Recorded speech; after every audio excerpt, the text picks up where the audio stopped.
Is there some way we can elevate the priority of replacing seriously defective water and sewer mains? The issue seems to be deadlocked between Prince George's and Montgomery counties. Spoken like a true aficionado.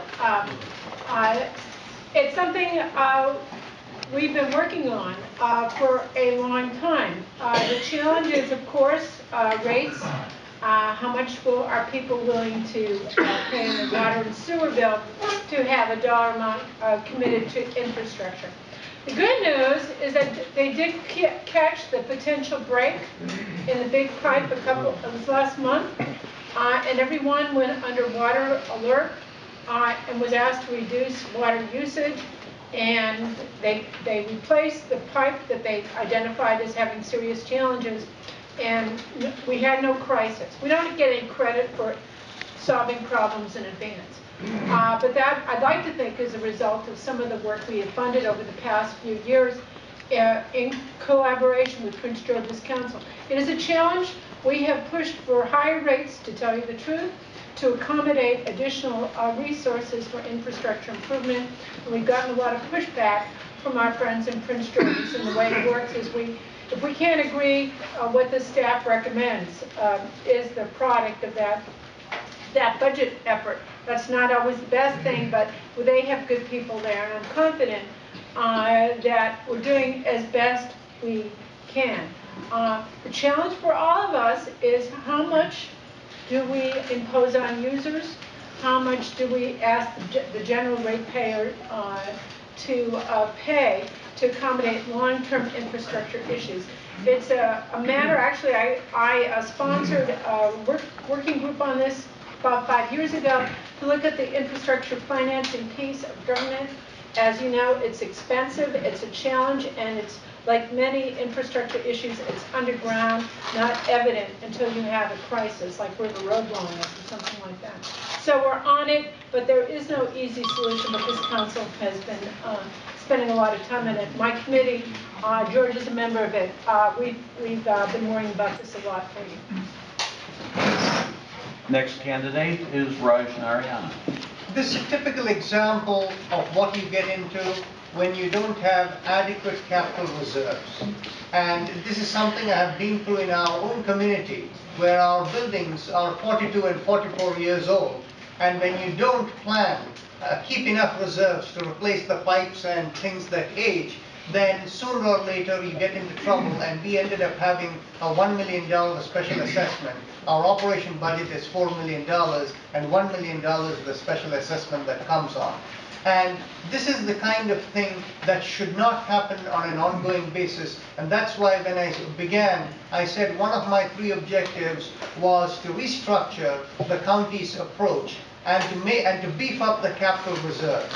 In other words, if the rates had been fixed correctly years down the road, then you would have, and you had put away the money for this, you wouldn't end up in this kind of a problem. So there you go. Thank you. Thank you. Next candidate is Dutchie Trachtenberg.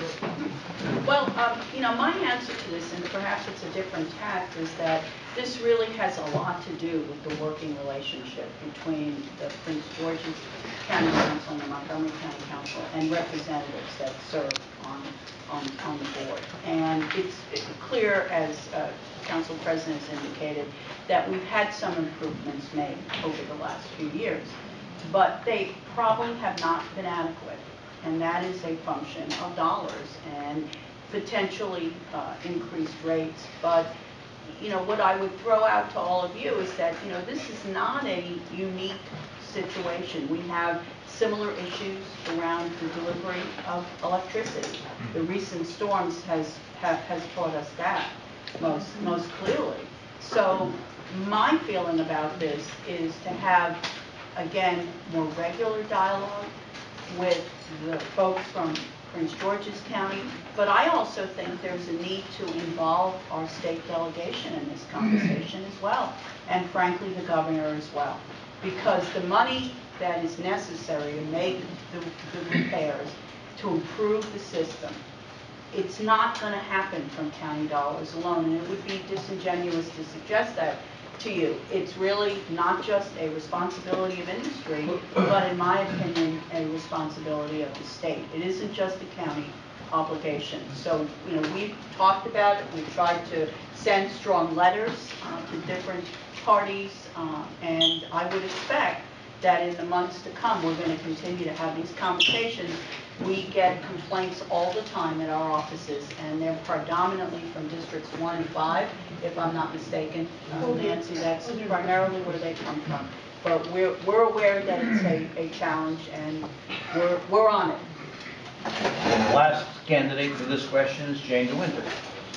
Well, I think that there's a couple of things going on. One is just the efforts or the failure of our county as well as Prince George's County over the last several decades to do adequate infrastructure investment. And we know that that's an issue on a number of different areas, roads, schools, all those things. So that certainly is something that that's part of this problem, and that if you know my record at all, you know that I have really advocated for infrastructure funding for a long time, specifically school construction. But that's something that I do believe is extremely important. But there's more to just this water issue. If you've read the paper, if you follow things that have been in the paper for at least a decade concerning WSSC and the functioning, you know that functioning is probably not the right word, it's probably dysfunctioning that we should be talking about. And that there is this chronic stalemate between Montgomery County and Prince George's County over a variety of issues, not just the rate that should be charged to allow us to accelerate infrastructure renewals, but also just, with minority contracting, there's a number of other issues. And one of the things that Dutchie was talking about, there are a number of older neighborhoods that were built a long time ago. I know that there's one in Kensington where when they were built decades ago, they were on just a septic system, and that's failing, and they're unable to replace that, and they need water service.